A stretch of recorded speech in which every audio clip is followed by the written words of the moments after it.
And turning on the sound. We're live! Woohoo! I did it! Yes!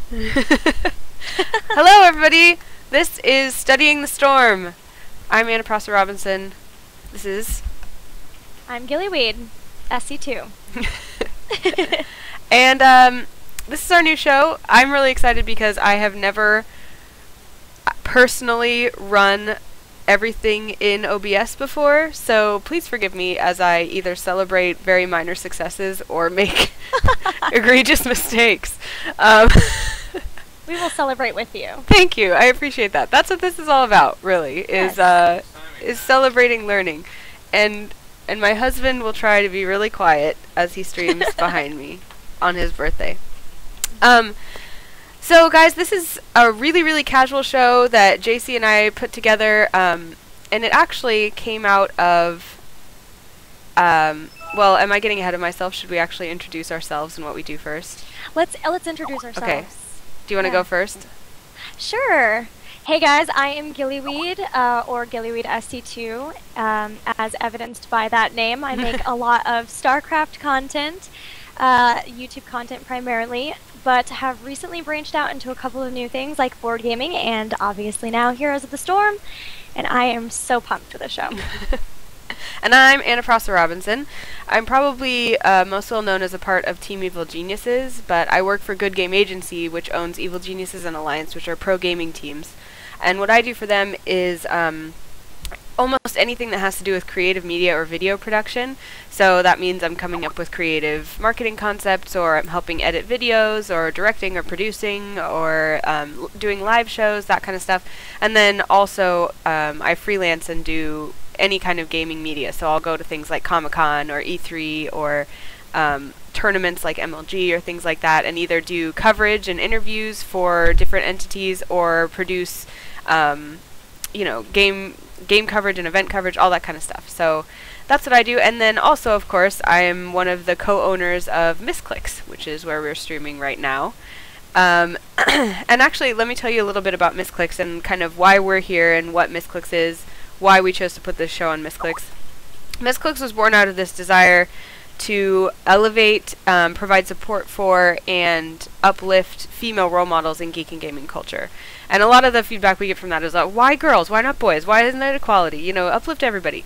Yes, we want to create a safe environment and an uplifting environment on the internet for everybody. But the reason we're so focused on trying to uplift female role models is that myself and the other three ladies who make up the Misscliks executive group, if you will, just noticed and were so saddened by the fact that a lot of our female peers would come into the industry, would feel so alone and dragged down and discriminated or even harassed, and they would filter out so fast. So we would see this turnover of people we loved coming in, being these bright shining stars, and then eventually giving up and just leaving. And our theory is that that's because there are not enough support groups and not enough role models in place to make those women feel like they're not alone, give them someone to look up to, someone to lean on, those kinds of things. So all of the shows that you'll see on Misscliks have some form of trying to uplift female role models in geek and gaming culture, and then as an overall goal to kind of just uplift, create a safe and positive environment on the internet and around geek and gaming culture. So we have this channel here on Twitch where we broadcast shows. We have a website, misscliks.com, without the C at the end, MISSCLIKS. And there you'll see more about our shows, and you'll also see some articles and things about, you know, geek and gaming culture and women as they relate to that. And you'll also be seeing an upgrade of that website really soon. So yeah, it's gonna be really exciting. And I guess we're probably best known for our Dungeons and Dragons gameplay shows, which are usually on Tuesdays at 5:30. So if you want to tune in for some Dungeons and Dragons roleplay action, go ahead and check that out as well. But that's who we are. That's what Misscliks is. But let's talk a little bit about what Studying the Storm is. Do you want to chat about that, JC? Sure. So we initially started this with the idea, and it came to me and said, do you want to be my study buddy for Heroes of the Storm? Let's study it, let's learn, and let's become casters. We want to cast this game. And so initially we just started with the idea that we were just going to study the game together, and then we thought, you know, there are a lot of people out there who can't play the game yet, don't have keys, or even if they could, would love to have a resource where they could watch and learn, and we could, be that source and bring in people to teach us and teach everyone else. And so that's kind of where we started brainstorming this show that we are now premiering today. Yes. We wanted to learn alongside you guys and share the journey to become casters as well. Yeah, and I'm sorry I was quiet because again, hashtag new broadcaster, because I just made your face disappear a couple times. But yeah, I mean, studying the storm is kind of something that we hope is going to grow with the game, because we know that a lot of you guys you don't have any access to the game right now, and a lot of you have come to our play sessions and been like, I wish I knew anything about this game because I can't play it, so I don't know what's going on.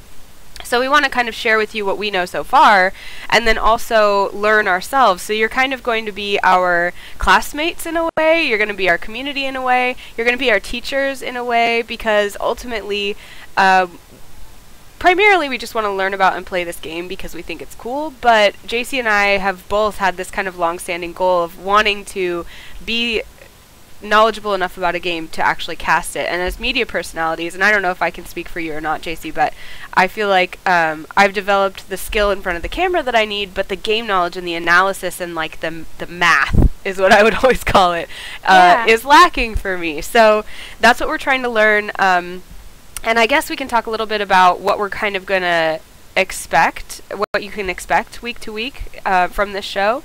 And so first, every week we're going to have a certain topic. This week it's going to be really, really basic because we're just trying to introduce the show to you. We want you to know just the very basics if you've never been exposed to this game before at all. And since we're the ones teaching this week, we want to keep it really basic to make sure that we're not leading you astray with any of the higher level stuff.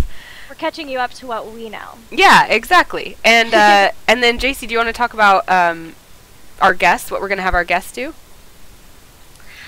Yeah, so we're going to have the guests come on, and it'll be a topic of the game that they feel pretty knowledgeable about, and so they would come on and talk to us about that topic, as well as tell us a little bit more about the characters and how to play each of the characters as well, because in another part of the show we're going to be doing a character spotlight each week. Yeah, that character spotlight is again going to be chosen by our guest tutor, and so they're going to come armed with a subject they want to talk about and a character they want to talk about, with the idea that at the end of their tutoring session we'll know enough to kind of go into the game and know something new about that topic and that character. But then that's where you come in, because you are going to help quiz us every week, because as we said, we are studying, so we need to test our knowledge. So we're going to have a weekly quiz. We'll talk a little bit more about that in detail, but that's where you really get to get involved. So if you watch the show, you want to be involved and you want to help us learn, or you even want to just stump us and point out, something we missed, you're going to have the chance to do that with the weekly quiz. And another great place for you guys to get involved as well is that we want to also be doing some community spotlights, and so we have one of those today as well. But we have a hashtag STS show. You probably saw us use it. You'll be using that for the quiz, and then also you can send us in. Maybe you've got just a hilarious highlight from your stream, or something happened and you want to show it, then we can community spotlight that each week. Yeah, and of course we don't want to leave the game too much out of this, so at the end of every show we'll either have a casting session or a play session, depending on what the topic was. Either we're going to, need to go in and actually work with a character or with a technique or something, or we're just going to have a replay that we can work on casting and see if we can find those pieces of analysis that we need to be giving for that game. So that's what you can expect. We'll have a topic, we'll have a guest tutor, we'll have a character spotlight, we'll have a quiz that you're involved in, we'll have a community spotlight, and then we'll have a play session every week. That's the plan, but we want this show to be really casual and really fluid, because like JC said, when we conceptualized this, we both were just trying to set aside time during the week for us to study together, and so we want you to help us make this the best show, study session, quiz, community place that it could possibly be. So if you watch this show and you think, I think that this would be a good thing to add, or this part didn't really work, or whatever, we really want to hear from you, and that's why we want you to tweet with the hashtag STS show. So this is for you guys too. You're our classmates. So I guess we can get into this week's topic. What do you think, JC? I think we should do it. I think Okay. we've covered everything about the show so far. All right. Well, let's see if I can manage putting us into the game itself. Da, da, da, da. I did it! So as you can see, this is the, I don't know, game screen? What do you call this? The menu screen? Menu screen.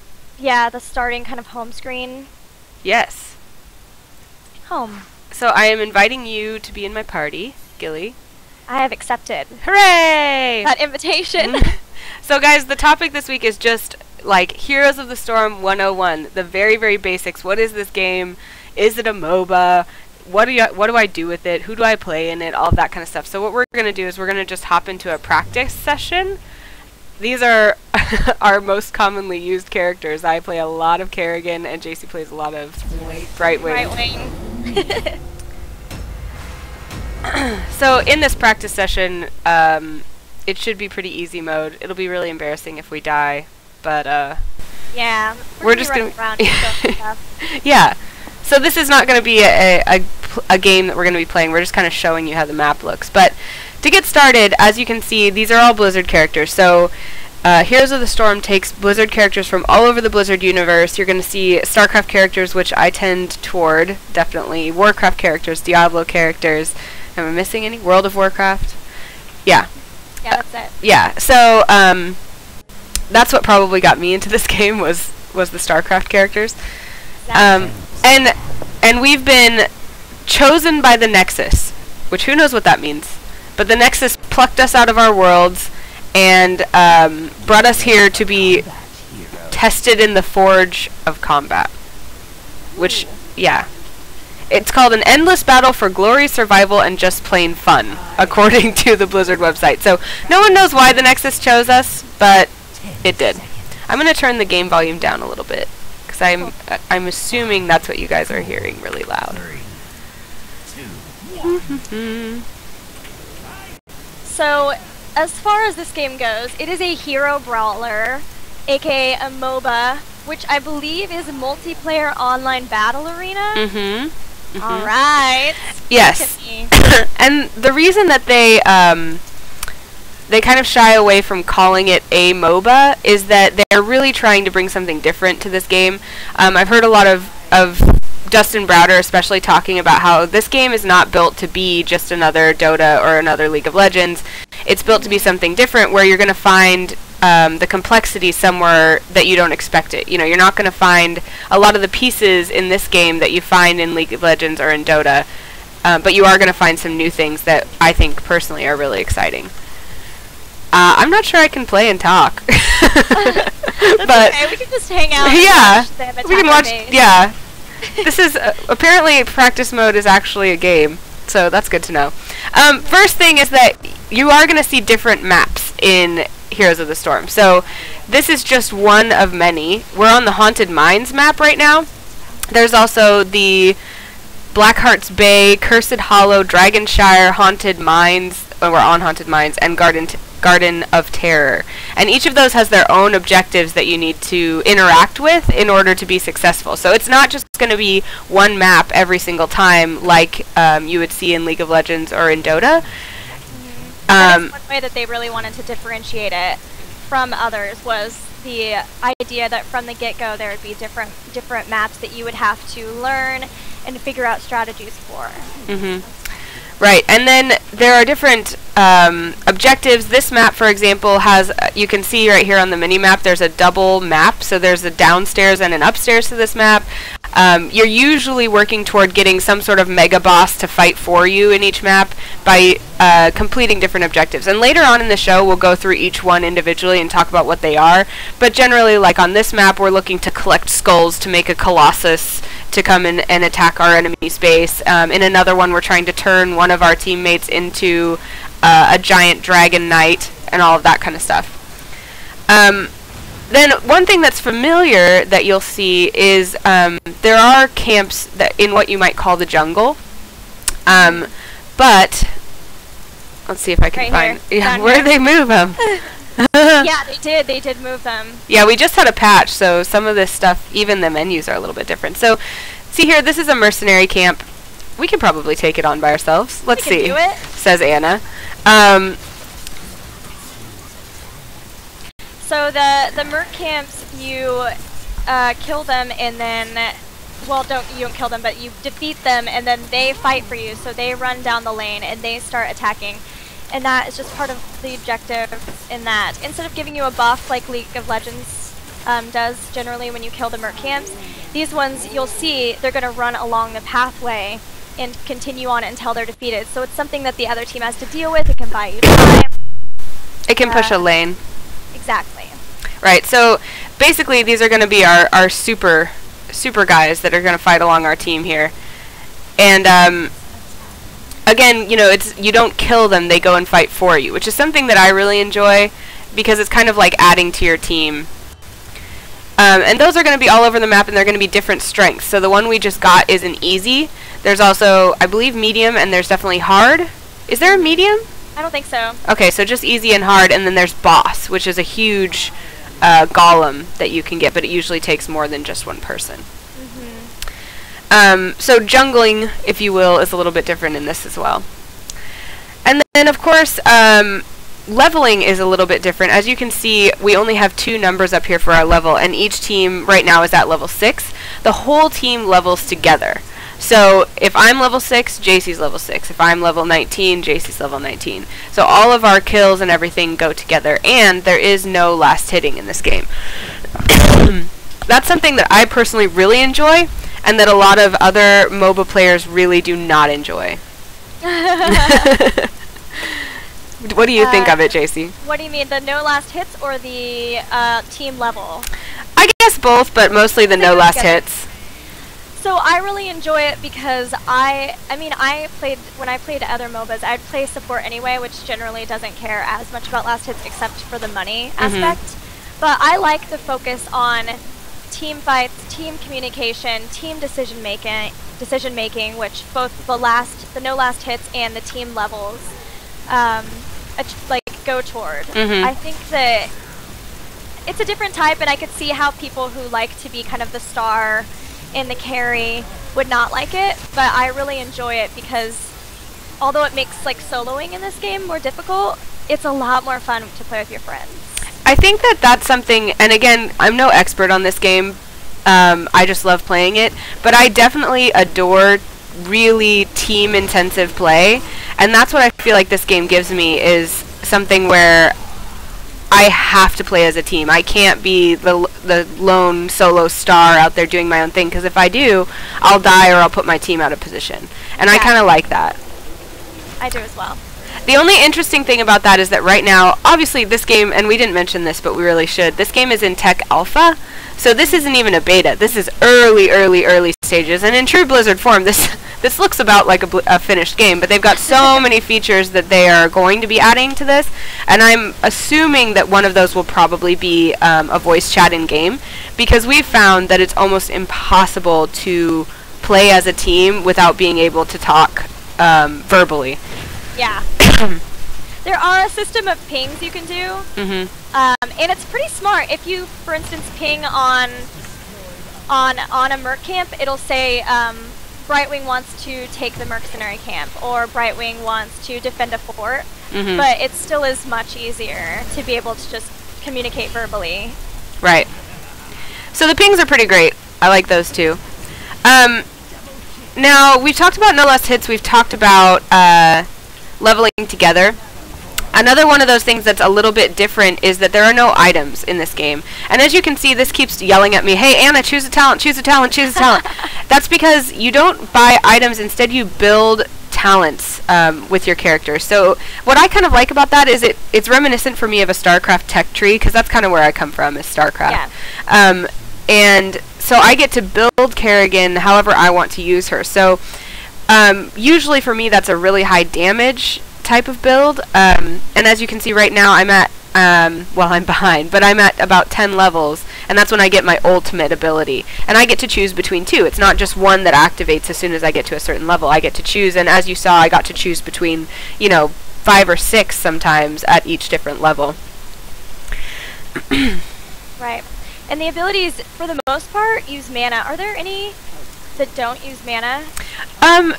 Well, the abilities, I think, always use mana, but talents are going to be, that's maybe something that someone who hasn't played the game would need explanation on, is that there's a difference between talents and abilities. So I have my QWER down here. Those are going to be my abilities, things I can actually cast. So for example, my Ravage, I can go and jump right over here and just spike him.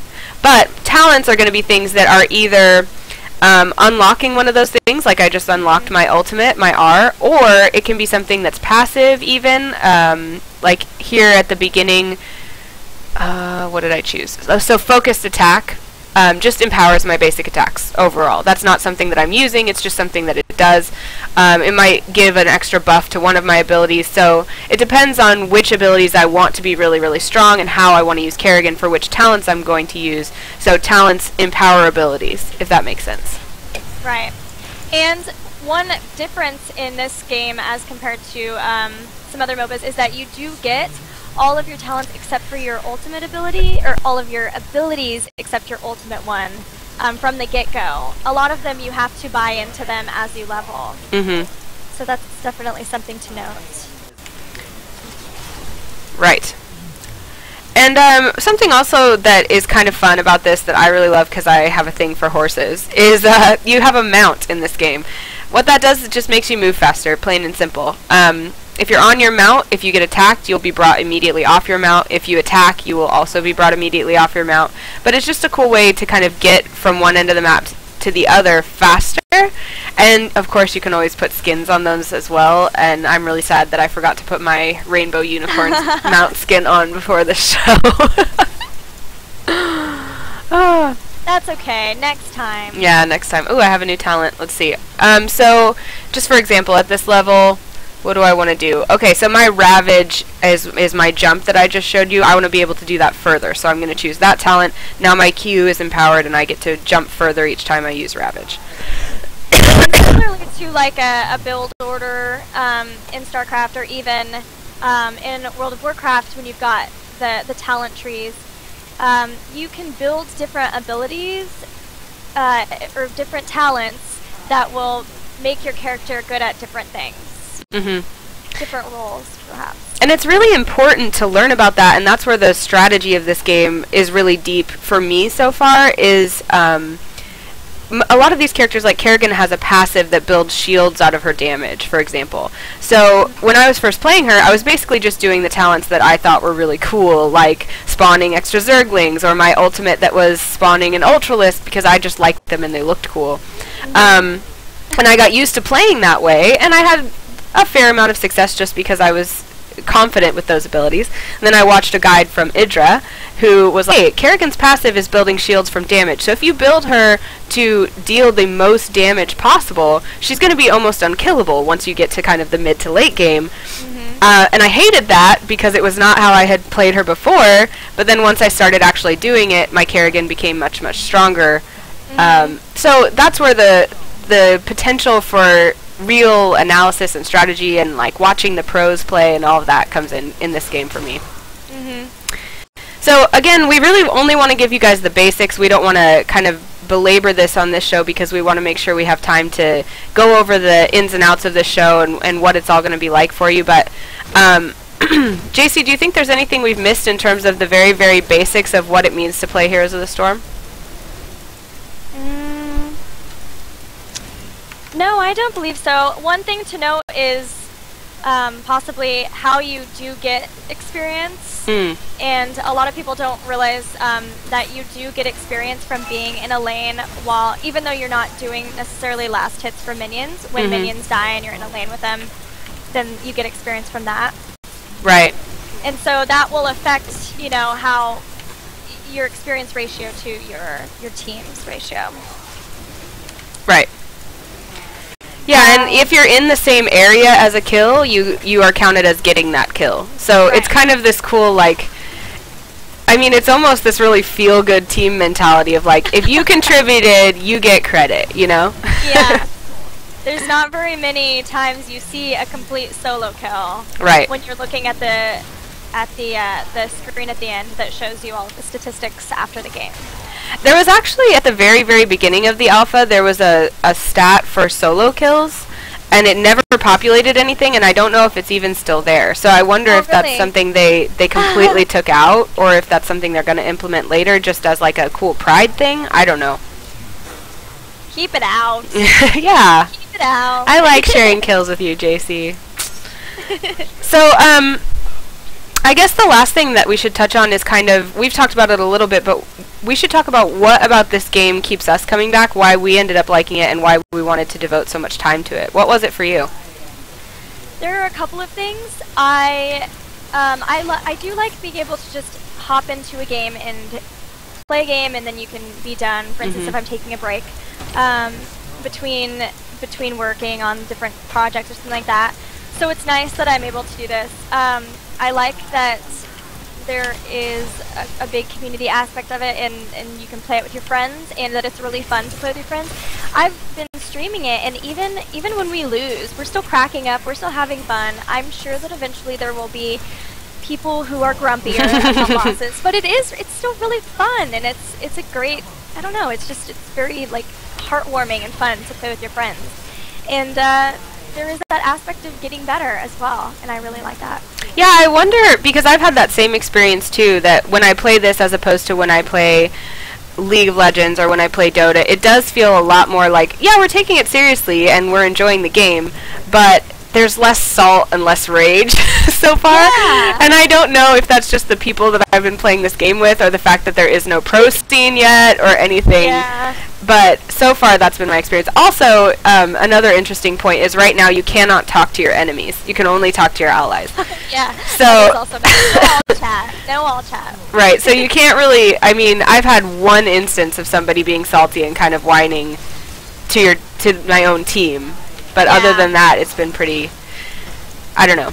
I mean, the way we do this game, like I said, because we always want to be able to talk to our teammates, because we've found that that's the way it's fun, it's very rare that I'm on a team with somebody I don't know and I'm not talking to. So maybe that's a bias that we have. Yeah. It's possible. So why else do you like it? Did you... You know, MOBAs, like League of Legends and Dota, I enjoy them. I like playing them because I like playing with a team, and my friends like playing them, and I like playing with my friends, and it's a way that I stay in touch with, like, my brother, for example. But I just always had such a hard time because I don't have tons of time in the day, and with how many heroes there are and how many items there are in both of those games, and the fact that for Evil Geniuses I have to be at least, like, a little bit well-versed in all different games. I never had the time to be really well-versed in either of those. So I guess, to be frank, it's because the talent build system makes more sense to me than an item system. And so it's easier for my brain to pick up just from where I'm coming from in my background, and I enjoy it more. It feels more strategic to me, and I know that a lot of people would disagree with that, but this Uther is just, like, not attacking me and just running to the mines. That's really cute. Maybe he wants in the mines. Yeah, he's going for the mines. I guess so. But yeah, so for me, it's because it's a MOBA, and it has the aspects I like about MOBAs, but it also has the aspects I like about more very strategic games that I've played in the past. And I guess a lot of it, too, is that Blizzard makes great Blizzard games. Yeah, I forgot that one. Yeah. Blizzard games. And I just, you know, there's also a certain inexplicable part as well where, you know, some games you just start playing them and you don't stop, and for some reason that game just clicks with you, and for me, this was the game. I just started playing it and didn't want to stop. I think I played something like 8 or 10 hours the first day I had it. So it clicked with me. But anyway, we almost had the core here. But we don't really need to finish this practice game, I suppose. We could move on to the character description. Shall we do that? Let's do it. Alright, so sorry AI teammates. Don't hate us. Can I don't want to exit to my desktop. Do I even have an option to just quit this game? Oh crap. I don't think I do. Okay, well, we're gonna have to push then. Oh, I just left. Maybe if I come back. You push with the... Okay. No. My Kerrigan's pretty beefy. maybe we can do it. Oh, I can join. I'm rejoining. Yeah, I was gonna say I think there's a rejoin. All right, I'm heading back in. It's you know, my computer froze, so right, next. Right. That's what happened. I totally believe you. Thank you. Dang it, I'm low health, and I just don't want to go back for health. It's always we fun can do it. When I'm trying to grind a character to get them to a certain level. Then it's always really fun to try to see how fast I can win a practice game. Oh yeah. Like, can I do it with one Merc Cam? Maybe. Was that Ergo I just saw? Oh no, I'm gonna die! I died in a practice game. Oh, so sad.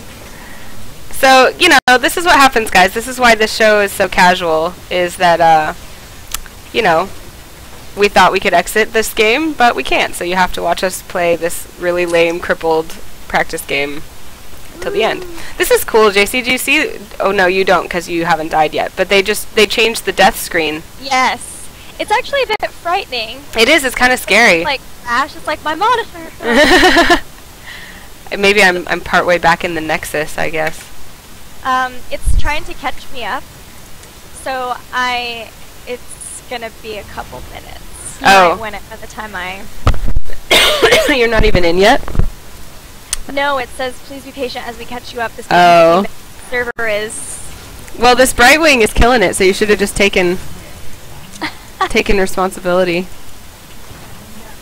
Go, bot form of my Brightwing. Oh shoot! Did you see that? You didn't see that, but I just got a triple kill with my spikes, which I really should know the actual name for by now. What are they? Impaling blades.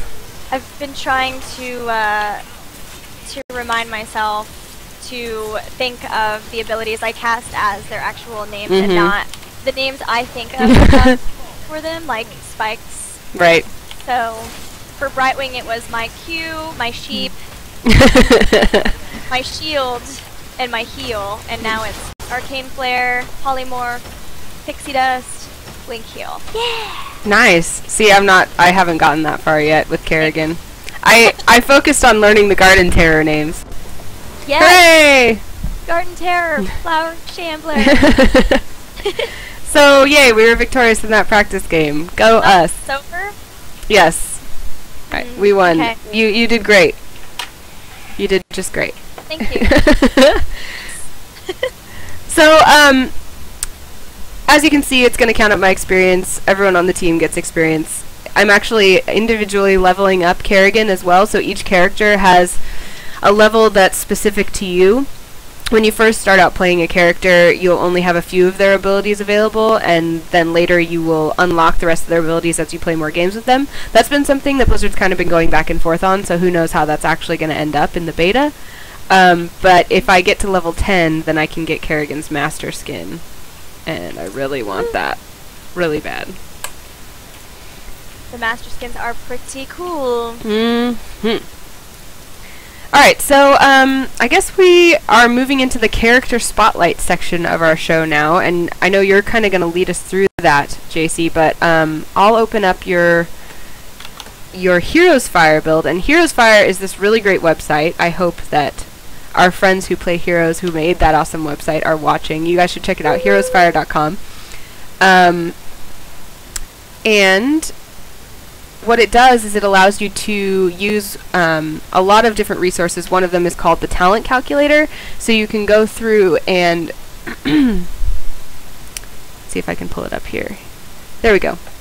So you can go through each character and you can say, you know, I play Raynor, for example, who is going to be our featured character, and, you know, which of his abilities should I choose at which level, what buffs will that give me, and you can kind of make a build that you can look at and say, okay, that's exactly how I want to build it. Then, of course, you can use that as a resource in game. So, JC, who did you get this build from? I got this build from Sham2, who is a Heroes caster. He also plays a bit, but I think primarily focuses on casting. And he said, I actually asked him if there was maybe a pro build I could get, and he said that it's not really used in the competitive scene, but that generally when people play Raynor, this is the one that they do use. He said the reason that they haven't really seen it too much in the competitive scene is that he doesn't really get good until level 16, which is pretty late in the game. So you really have to be really cautious with him early and mid-game until you can get to your level 16 talent. So what we're going to do for this is show you a sample build for our character, and then we also have just some general notes about them. So what he told me about Raynor was that he is good at bullying other people around. That's cool. Yeah, and what we should note is he is easy difficulty, and if you wanted to say that, you had gotten a quote about... Yeah. Yeah, our friend, well, I don't know if we can call her our friend yet, but one of the great people who works on the Heroes of the Storm team over at Blizzard. I think she's their PR manager, Siobhan Slaughter. I met her at where were we? PAX. And she had some great things to say about Heroes, and she actually sent us over kind of a cheat sheet for new players and things that we could share with you.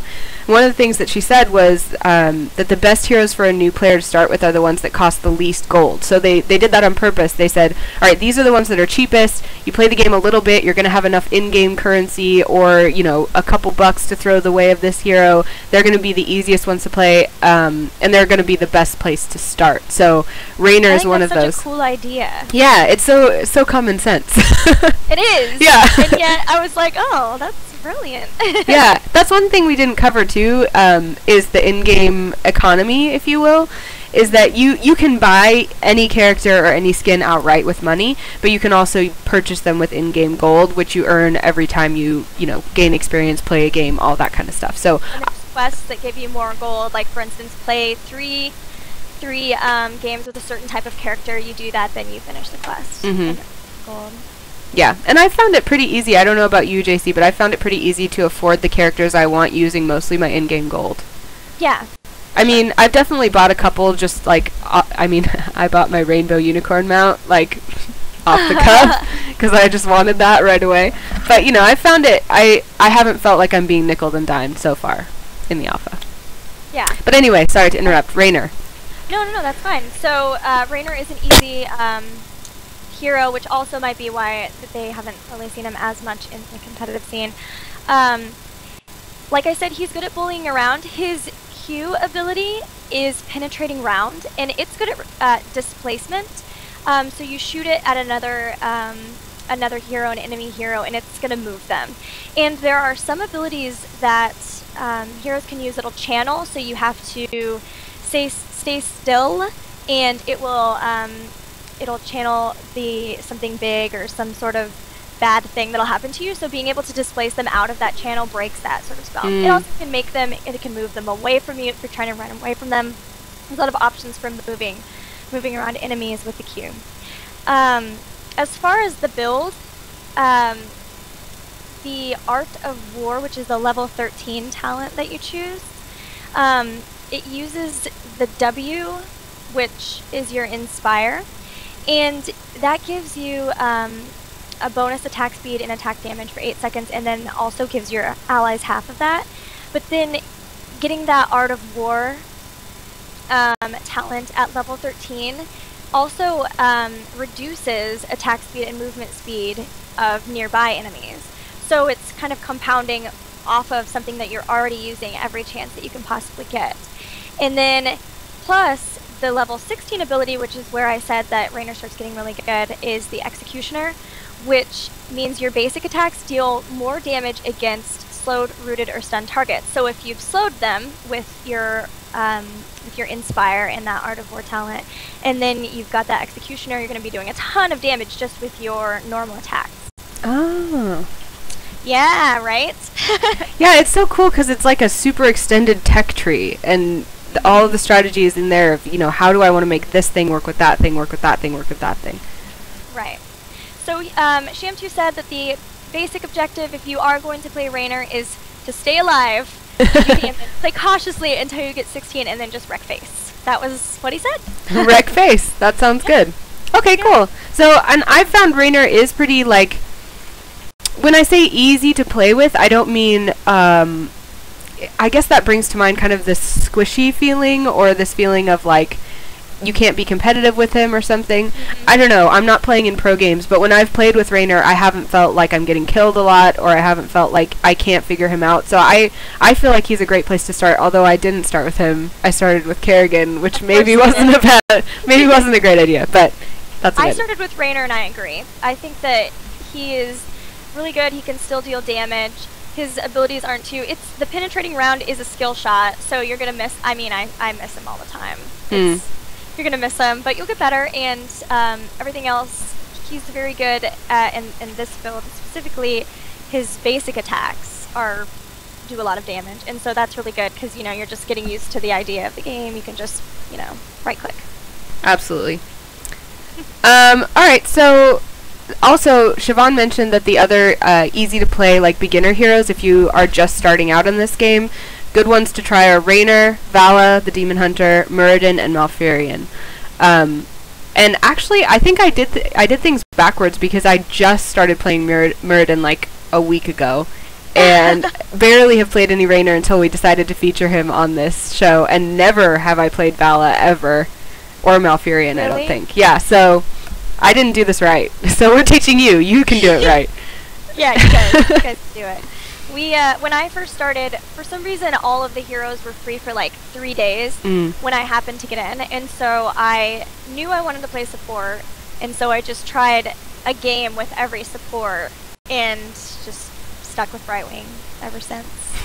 So I really need to learn the other characters. Yeah, I think maybe both of us have kind of fallen victim to the tendency in MOBAs especially to just want to pick one player, one hero, and get really, really good at them, and then you're so comfortable that you sit down and you're like, I just want to be good this time, you know? Yeah. So that's another thing that you guys are going to have to help us with. And actually, this is the point in the show where we would normally have our quiz. So what that means is that right before we go into our play session or our casting session or what we would normally do, we would ask you to tweet at us with questions for our quiz. And we would give ourselves 10 minutes total. That's all we get, right? Is that what we decided? 10 minutes? Yes. Yes, 10 minutes. And to answer as many of your questions as possible. And we have to get them right. So if you ask us a question that stumps us and we have to go all over the internet to find the answer, and it takes us 10 minutes, then we only get one for that day. Now, I hope that you have to be about what we learned in that study session, correct? Yeah. So we also decided. Yeah, they should center on what we learned that day. So, for instance, today they could be questions about what are the easy heroes to play, where should I start as a new player, or what does your mount do, or is there last hitting? You know, those kinds of things, going over what we actually did today. And of course, as we move forward with the show, we're going to go into more intricate and deeper concepts. And if you guys want to grab from shows previous, like if you want to grab from this show, next show, that's totally fine too. We're only going to pick the best questions. We're going to challenge ourselves, but we're not going to pick your question if it's something like, how many pixels are in Kerrigan's hair? You know, like, I'm not going to bother looking that up. I'm sorry. I love you, but no. Also, another thing I wanted to mention is that we really envision this show being very interactive and very casual.